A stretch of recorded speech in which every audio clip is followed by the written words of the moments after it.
Hello everyone. आज की इस वीडियो में हम करेंगे क्लास 10th एनसीईआरटी का चैप्टर नंबर 5 स्टार्ट। तो चैप्टर नंबर 5 का नाम है अरिथमेटिक प्रोग्रेशन। ठीक है, अरिथमेटिक प्रोग्रेशन को हम पढ़ेंगे। उससे पहले जो इसका बेसिक है उसको हम जान लेंगे, उसके बाद हम इसकी एक्सरसाइज में आएंगे। ठीक है, तो हमारे पास है बेसिक इसका। देखो, अरिथमेटिक प्रोग्रेशन में हम सबसे पहले बात करेंगे सीक्वेंस की। किसकी बात करेंगे? सीक्वेंस। तो सीक्वेंस होता क्या है, ठीक है, उसे समझते हैं पहले। अब देखो, सीक्वेंस क्या है? जिन नंबर्स को हम किसी डेफिनेट ऑर्डर में लिखेंगे, ठीक है, किसी डेफिनेट ऑर्डर में लिखेंगे, उनको हम क्या बोलते हैं? सीक्वेंस। तो यहाँ लिख सकते हैं हम numbers that are in definite order is called sequence. ठीक है, अब डेफिनेट ऑर्डर का एग्जांपल अगर हम लें तो आप देख सकते हो, जैसे कि 1 है, 2 है, 3 है, 4 है, 5 अप टू सो ऑन, ये सारे के हैं एक डेफिनेट सीक्वेंस है।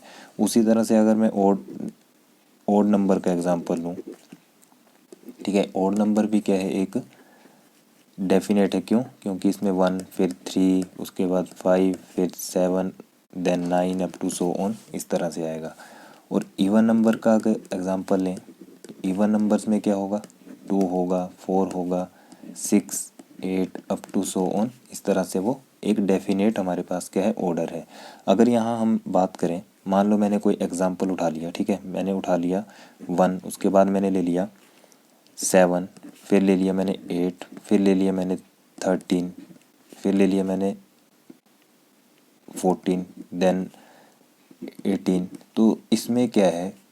अप टू सोन चलता जाएगा, ठीक है, लेकिन ये हमारा क्या है? सीक्वेंस का काउंट नहीं होगा। ये जो सारा का सारा है, ठीक है, इसे हम सीक्वेंस नहीं बोल सकते। ठीक है, इसको हम क्या है? सीक्वेंस नहीं कहेंगे। क्यों नहीं कहेंगे? क्योंकि इसमें देखो कितना गैप है, यहाँ पर 6 का गैप है, उसके बाद कितना गैप आ रहा है, उसके बाद कितना गैप आ रहा है, उसके बाद कितना, ठीक है, उस तरह से इसमें गैप भी हमारा मायने रखता है कि कितने का गैप है। ठीक है, यहाँ पर जैसे 1 का था, यहाँ पर कितने का था? 2 का, यहाँ पर भी 2 का, ठीक है, और यहाँ पर देख सकते हो आप, यहाँ पर 6 का है, उसके बाद कितने का है, यहाँ पर आपके पास देख सकते हो गैप, यानी कि बढ़ता जा रहा है। ठीक है, यहाँ पर 1 का गैप है, फिर यहाँ पर कितना है? 5 का गैप है, उसी तरह से आगे वो बढ़ता जाएगा। तो ये क्या है? इसका कोई डेफिनेट ऑर्डर नहीं है, तो इसकी वजह से क्या हो गया? सीक्वेंस नहीं है। लेकिन इनका डेफिनेट ऑर्डर है, एक इसका ऑर्डर आएगा, एक इसका आएगा, और इसका डेफिनेट ऑर्डर है, इसलिए ये क्या है? सीक्वेंस कहलाएगी। ठीक है, अब सीक्वेंस जो है उसमें हम 2 टाइप्स पढ़ेंगे सीक्वेंस की। एक होगी हमारी फाइनाइट सीक्वेंस और एक होगी इनफाइनाइट सीक्वेंस। ठीक है, तो यहाँ पर मैं हेडिंग डालता हूँ इनफाइनाइट की। सबसे पहले फाइनाइट समझ लो कि क्या है। फाइनाइट सीक्वेंस,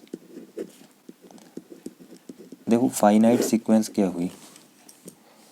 जो एक समय पे क्या हो जाए? ख़त्म हो जाए। ठीक है, कोई एक पर्टिकुलर टाइम होगा, वहाँ पर जाके वो ख़त्म हो जाएगी। मान लो मैंने एग्जांपल लिया कि मेरे पास क्या है? टर्म्स हैं, 1 है, फिर 2 है, फिर 3 है, फिर 4 है।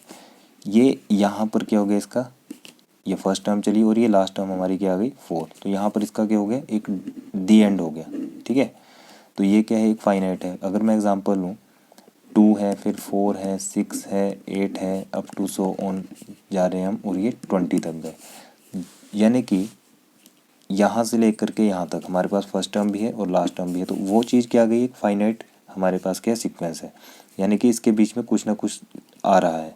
लेकिन यहाँ अगर मैं बात करूँ कि फाइनाइट की अगर मैं बात करूँ, मान लो हमने क्या किया, यहाँ पे लिख दिया मैंने 2, फिर 3, फिर 4, मान लो 1 से चले 1 2 3 4 अप टू सो ऑन जा रहे हैं। ठीक है, तो वो फाइनाइट सीक्वेंस नहीं है। क्यों? क्योंकि यहाँ पर एंड पॉइंट हमारा नहीं आ रहा, इसलिए ये इनफाइनाइट नहीं होगा। इस बात को आप समझ गए होंगे अच्छे से। अब बात करते हैं इनफाइनाइट की। तो इनफाइनाइट भी बिल्कुल सेम है। इनफाइनाइट में क्या होगा? इनफाइनाइट इसका उल्टा है।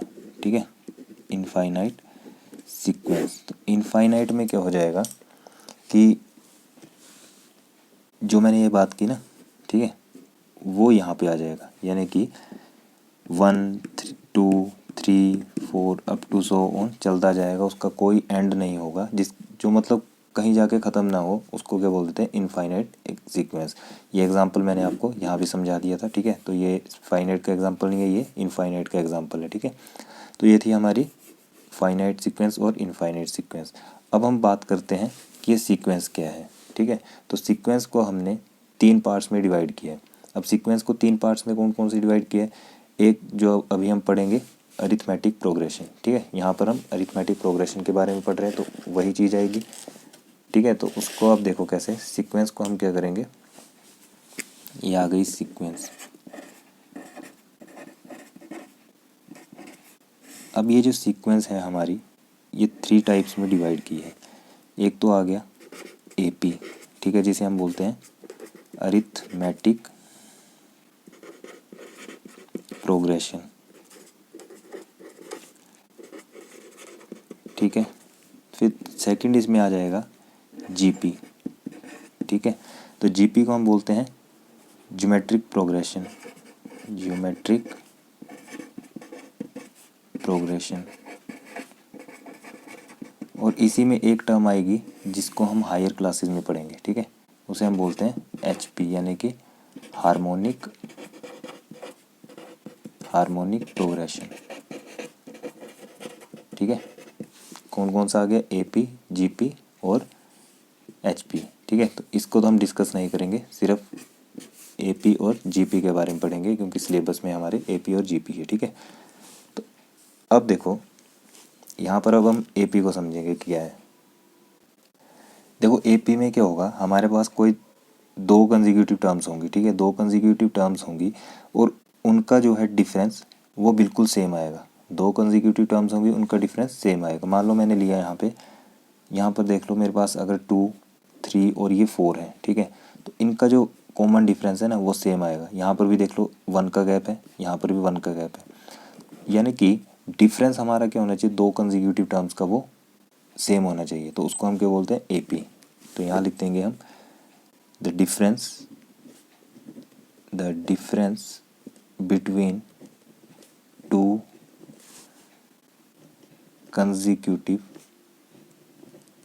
terms are same, then this is called AP, ठीक है।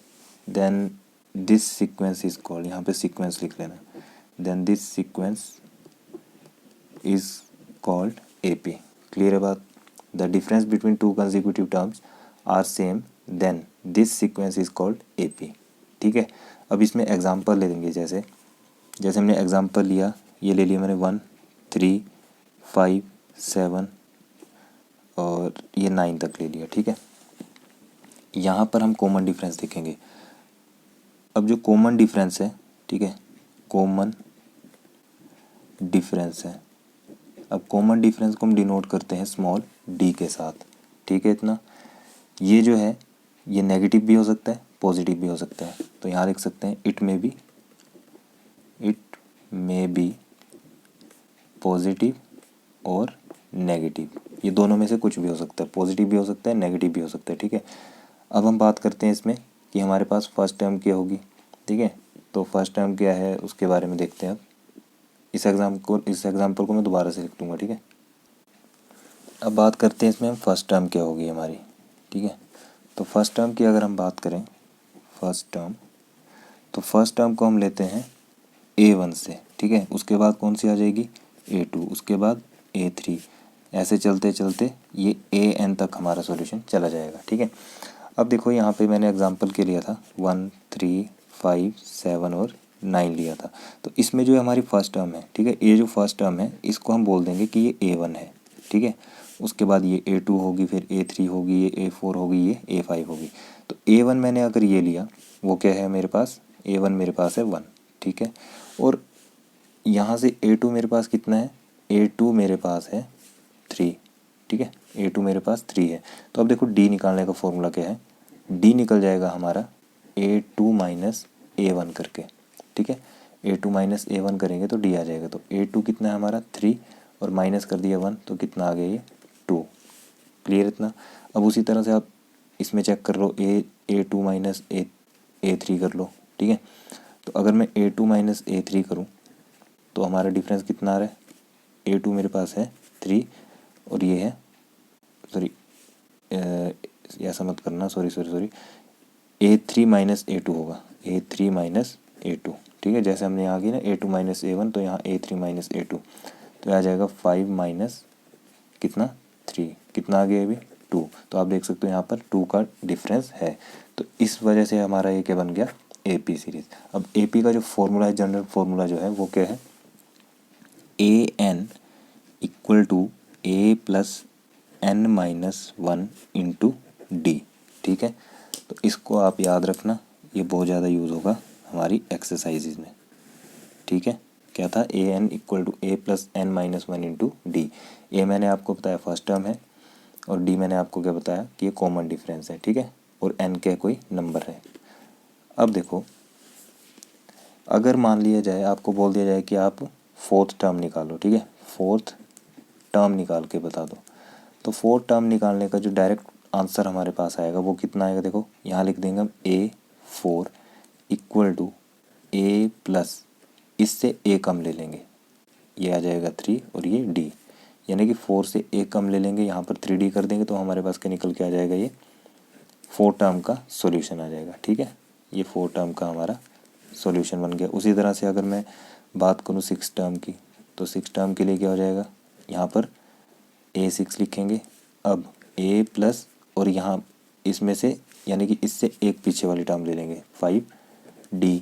उसी तरह से अगर 7 टर्म की बात करें तो 7 में कितना आ जाएगा, A7 equal to A plus 6D up to 7, इस तरह से आप निकाल सकते हो, ठीक है। तो ये बात थी हमारी AP की। अब हम इसमें डिस्कस करते हैं GP। तो GP को हम बोलते हैं ज्योमेट्रिक प्रोग्रेशन, ठीक है। अब GP क्या है, GP में क्या होगा, 2 कंसेक्यूटिव टर्म इसमें भी होंगी, ठीक है, लेकिन उनकी जो रेशो होगी अब वो सेम आएगी, ठीक है, उनकी जो रेशो होगी वो सेम आएगी। तो यहाँ लिख सकते हैं हम कि if the ratio of any 2 consecutive term in a sequence is called GP, ठीक है। कि कोई रेशियो है जिसमें क्या होगी, 2 कंसेक्यूटिव जो हमारे पास टर्म्स है उसकी रेशियो भी क्या आएगी, सेम आएगी, ठीक है। तो उसको क्या बोल देंगे हम, GP बोल देंगे। Of any 2 consecutive terms are same करना है, यहाँ पे आर सेम, क्लियर है, ठीक है, are same, then sequence is called GP, ठीक है। अब देखो इसमें एग्जांपल लेंगे हम। एग्जांपल मान लो मैंने ले लिया, अब ले लिया मैंने 2 4 6, यहाँ पर 2 4 8 करना है, ठीक है, 2 4 8, उसके बाद क्या किया 16 32, इस तरह से हमने एग्जांपल ले लिया। यहाँ आप चेक करो कि इनकी जो रेशो है वो सेम आ रही है या नहीं आ रही है। तो यहाँ मेरे पास 2,4 लिया, ठीक है, तो 2,4 के लिए क्या करेंगे, A2 पहले ऊपर आएगा, या फिर मैं यहाँ लिख देता हूँ A2 अपॉन A1, ठीक है। तो A2 कितना है 4, अपॉन में कितना आ गया 2, कैंसिल करेंगे 2 आ जाएगा। उसी तरह से यहाँ पर 8 है, यहाँ पे 4 है, इसको लिया तो यहाँ पे A3 अपॉन A2 करेंगे, कितना आ जाएगा, सॉरी 8 है और 4, ठीक है। तो यहाँ पे ना 4 और 8 लेंगे, क्या लेंगे 4 और 8, क्योंकि ये A1 है, ये A2 है, A3 A4 और ये A5। फिर 8 अपॉन 4 कर देंगे तो कितना आ जाएगा 2। तो इस तरह से सारे के सारे जो रेशियोज हैं हमारी सेम आ जाएंगी, ठीक है, रेशियो हमारी सेम आ जाएगी, तो उसको हम बोल देंगे कि ये हमारा क्या है, ज्योमेट्रिक प्रोग्रेशन है। क्लियर है बात। तो ये हो गया GP।